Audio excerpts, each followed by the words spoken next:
আওয়ামী লীগ পারে, আওয়ামী লীগ পেরেছে এবং সেই আওয়ামী লীগের নেতৃত্বেই আজকে দেশে এগিয়ে যাচ্ছে। মানুষের সাথে তার যে একেবারে ঘনিষ্ঠ যোগাযোগ তৃণমূলের মানুষের সাথে একেবারে সেটি কিন্তু প্রকাশিত হয়েছে। আওয়ামী লীগের শত্রু হলো দেশবিরোধী অপশক্তি। সুতরাং ওই সকল অপশক্তি তো চাইবেই আওয়ামী লীগকে বিরোধিতা করা এবং উপমহাদেশের প্রাচীনতম রাজনৈতিক প্রতিষ্ঠান বাংলাদেশ আওয়ামী লীগ।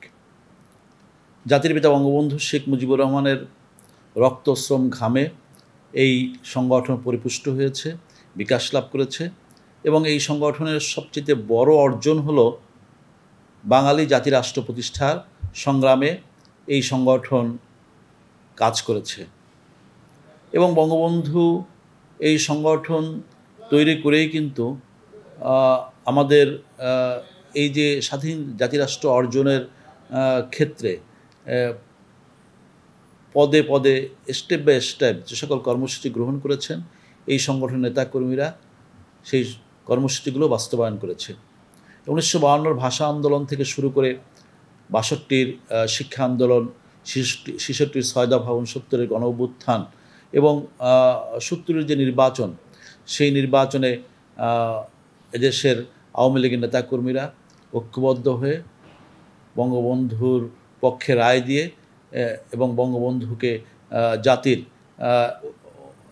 নিরঙ্কুশ সংখ্যাগরিষ্ঠতা দিয়ে একক নেতৃত্ব প্রতিষ্ঠা করেছে এবং এরপরে জাতির পিতা বঙ্গবন্ধুর সেই ঐতিহাসিক 7ই মার্চের রেসকোর্স উদ্যানের যে ঐতিহাসিক ভাষণ, এবারের সংগ্রাম স্বাধীনতার সংগ্রাম, এবারের সংগ্রাম মুক্তির সংগ্রাম, সেই মূল মন্ত্রে বাঙালি জাতি অস্ত্র হাতে যুদ্ধে ঝাঁপিয়ে পড়েছিল এবং রক্ত দিয়ে, জীবন দিয়ে 30 লক্ষ মানুষের জীবনদানের বিনিময়ে, 2 লক্ষ মা-বোনের সম্ভ্রমের বিনিময়ে আমরা আমাদের পতাকা পেয়েছি এবং আমরা জাতীয় সঙ্গীত পেয়েছি এবং মুক্ত বাতাসে আমরা আমাদের বিশ্বের দরবারে বাঙালি জাতি হিসাবে আত্মপ্রকাশ করতে পেরেছি এবং এই যে বাঙালি জাতির অর্জন, আমাদের মহান মুক্তিযুদ্ধ অথবা স্বাধীনতা, এটি কিন্তু বঙ্গবন্ধুর কোনো কল্পনাবিলাসী কোনো কর্মসূচি ছিল না।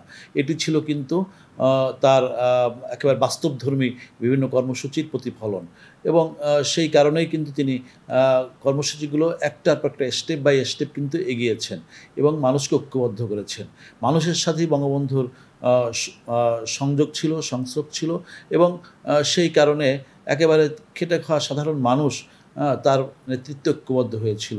বঙ্গবন্ধুর অসমাপ্ত আত্মজীবনীতেও দেখা যায় কীভাবে সাইকেলে চড়ে গ্রামের পর গ্রাম, মাঠের পর মাঠ এবং সারা বাংলাদেশে তিনি ঘুরে বেরিয়েছেন।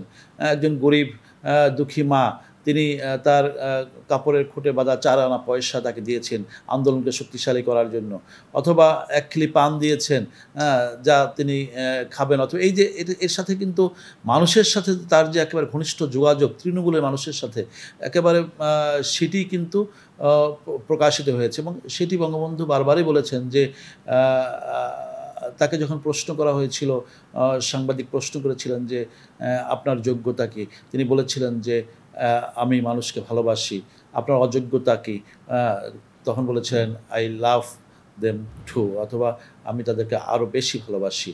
তো এই যে ভালোবাসার যে একটা সম্পর্ক, এটি হলো আমি মনে করি যে বঙ্গবন্ধু শেখ মুজিবকে বঙ্গবন্ধুতে পরিণত করেছিল এবং তারপরে এই আওয়ামী লীগের যে সংগ্রাম অথবা দেশমাতৃকার মুক্তির যে লড়াই, স্বাধীনতা আমরা পেয়েছি কিন্তু অর্থনৈতিক মুক্তির যে বঙ্গবন্ধুর যে স্বপ্ন, সেটি আসলে বাস্তবায়ন হতে পারে নাই। কারণ বঙ্গবন্ধু যখন 3.5 বছরে বাংলাদেশটাকে একেবারেই ধ্বংসস্তূপ থেকে দাঁড় করিয়েছিলেন এবং আমাদের রাস্তা ছিল না, কালভার্ট ছিল না, পুল ছিল না, রেললাইন ছিল না, সমস্ত কিছু ধ্বংস হয়ে গিয়েছিল, ব্যাংকে কোনো টাকা ছিল না। সেই জায়গা থেকে বঙ্গবন্ধু যখন দেশটাকে একটা আধুনিক উন্নত একটা যাত্রাপথে নিয়ে যাচ্ছিলেন, সেই সময় কিন্তু আঘাতটা আসে এবং আঘাতটা করেছিল 71-এর খুনি পরাজিত অপশক্তি, যারা 71-এ পরাজিত হয়েছিল এবং দেশি বিদেশি ষড়যন্ত্রের মাধ্যমে বঙ্গবন্ধুকে সপরিবারে হত্যা করা হয় এবং সেই হত্যার পিছনে জিয়াউর রহমানের মতো একজন কালপ্রিট ছিল এবং তার সাথে খুনি মোস্তাক ছিল এবং এই যে তারা সকলে মিলেই কিন্তু বঙ্গবন্ধুকে হত্যা করে বাংলাদেশ যে ঘুরে দাঁড়ানো বাংলাদেশ, সে বাংলাদেশকে থমকে দিয়েছিল। বঙ্গবন্ধুকে হত্যা করে শুধু একটা মানুষকেই হত্যা করা গিয়েছে, কিন্তু বঙ্গবন্ধু হত্যা করে কিন্তু আদর্শকে কিন্তু হত্যা করা যায় না। এবং তারপরে জাতির পিতার যোগ্য কন্যা জননেত্রী শেখ হাসিনা আলো হাতে আঁধারের যাত্রী হিসাবে আওয়ামী লীগের দায়িত্ব নিয়েছিলেন এবং গত 7 দশকের বেশি সময় ধরে তিনি এই বাংলাদেশ আওয়ামী লীগকে আবার তৃণমূল পর্যায়ে, যে আওয়ামী লীগ বঙ্গবন্ধুর অবর্তমানে বহুধা বিভক্ত হয়েছিল, নেতৃত্ব সংকটে ভুগেছিল, সেই আওয়ামী লীগকে ঐক্যবদ্ধ করে এক মোহনায়, এক সুতার টানে এক জায়গায় নিয়ে এসেছিলেন। এবং তারপরে সেই আওয়ামী লীগ আজকে লাগাতারভাবে আজকে চতুর্থবারের মতো সরকার পরিচালনায় আছে। এবং সরকার পরিচালনায় গিয়ে এই আওয়ামী লীগ কিন্তু বঙ্গবন্ধুর যে স্বপ্নের সোনার বাংলাদেশ, আজকে যা ডিজিটাল বাংলাদেশ এবং উন্নত সমৃদ্ধ আধুনিক বাংলাদেশ, সেই যাত্রাপথে মানুষকে নিয়ে গিয়েছেন। একটা স্বপ্ন যাত্রায় আমরা আছি। আমাদের নেত্রী বঙ্গবন্ধু কন্যা জননেত্রী শেখ হাসিনা তিনি শুধু স্বপ্নই দেখেন নাই, কিন্তু তিনি বর্তমান প্রজন্মকে সেই স্বপ্ন রূপায়ণ করেছেন। এবং সেটি করে আজকে দেখা যায় যে আমরা টানেলের যুগে প্রবেশ করেছি, স্যাটেলাইটের যুগে প্রবেশ করেছি। 100 ব্রিজ একই দিন উদ্বোধন হয়, 100 সেতু একই দিন উদ্বোধন হয় এবং সারা বাংলাদেশের যোগাযোগ ব্যবস্থার যে ব্যাপক নেটওয়ার্ক হয়েছে, খাদ্য ঘাটতির বাংলাদেশ আছে খাদ্য উদ্বৃত্তির বাংলাদেশে পরিণত হয়েছে, মানুষের গড় আয়ু বৃদ্ধি পেয়েছে। এবং ডিজিটাল পদ্ধতি, যেটি একসময় বিএনপি জামাত নাক ছিটকে ছিল এবং তারা বিভিন্নভাবে এর বিরুদ্ধে অপপ্রচার করেছিল, আজকে বাস্তবতা হলো ডিজিটাল পদ্ধতি আছে বলেই কিন্তু বাংলাদেশ উন্নত থেকে উন্নততর হচ্ছে। এবং সেদিন নিশ্চয়ই বেগম খালেদা জিয়া সাবমেরিন কেবল যে বাংলাদেশের সংযুক্ত হওয়ার জন্য তাদের পক্ষ থেকে বলা হয়েছিল, কিন্তু তৎকালীন প্রধানমন্ত্রী বেগম খালেদা জিয়া সেটি কিন্তু নেয়নি, একটা খোঁড়া অজুহাত দেখিয়ে যে বাংলাদেশের তথ্য পাচার হয়ে যাবে। কিন্তু বাস্তবতা হলো এটি এক ধরনের নির্বুদ্ধিতা। আমি মনে করি যে এই ধরনের নির্বুদ্ধিতা, অপসংস্কৃতি, কুপমণ্ডকতা, এগুলোই কিন্তু দেশটাকে দীর্ঘ বছরের বছর যুগের পর যুগ পিছিয়ে রেখেছে।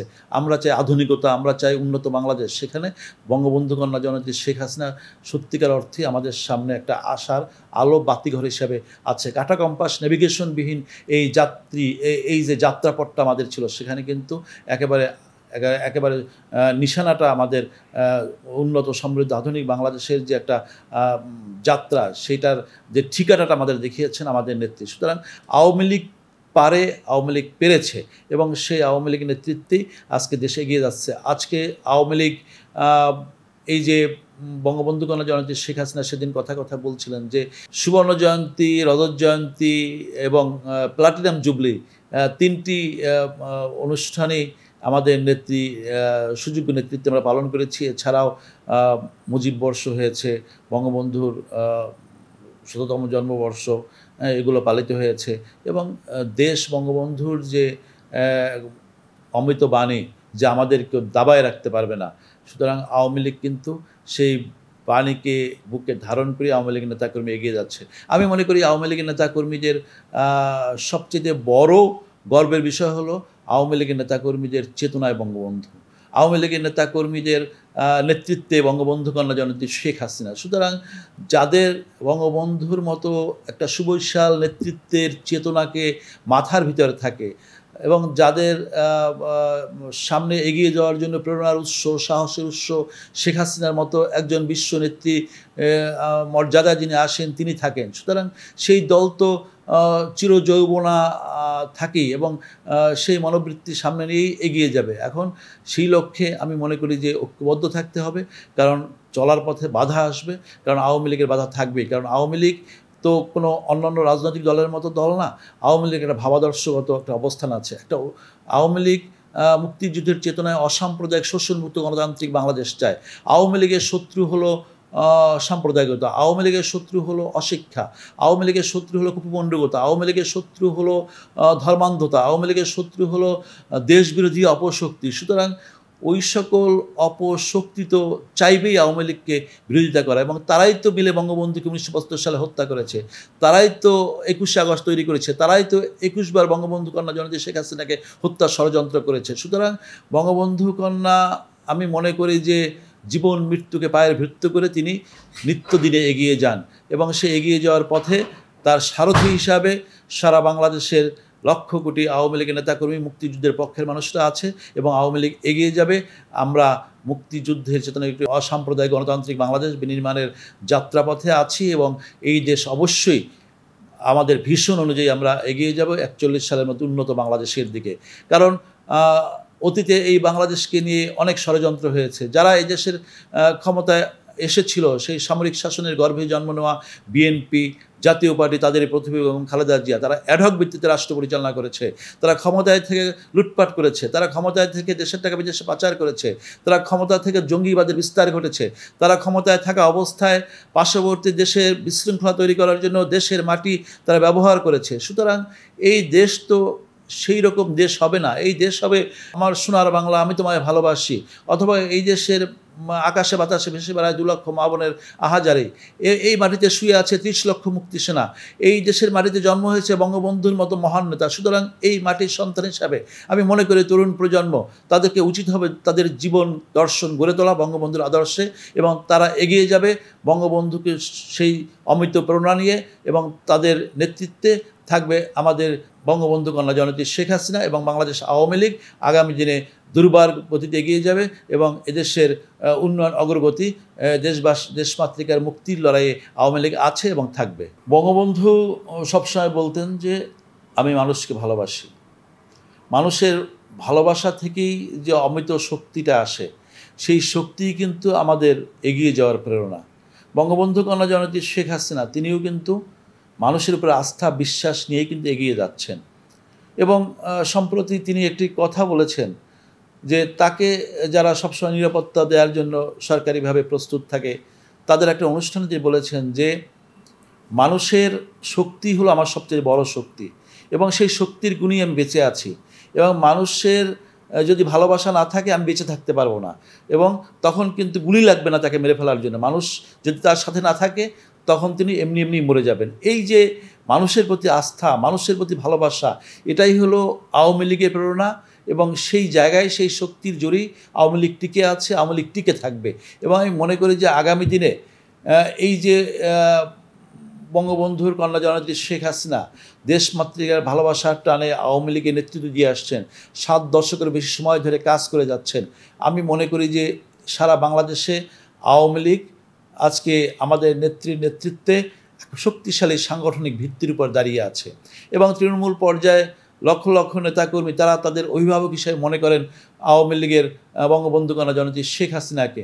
অন 11-এর সময়, সেই সময় দেখা গিয়েছে যে দলের মধ্যে এক ধরনের ষড়যন্ত্র ছিল, দলের বাইরে তো ছিলই, কিন্তু সাধারণ তৃণমূলের নেতাকর্মীরা তারা কিন্তু এক কথায় সায় দিয়েছিল যে শেখ হাসিনাকে বাদ দিয়ে বাংলাদেশে ইলেকশন হবে না, শেখ হাসিনাকে সাথে নিয়ে ইলেকশনটা করতে হবে।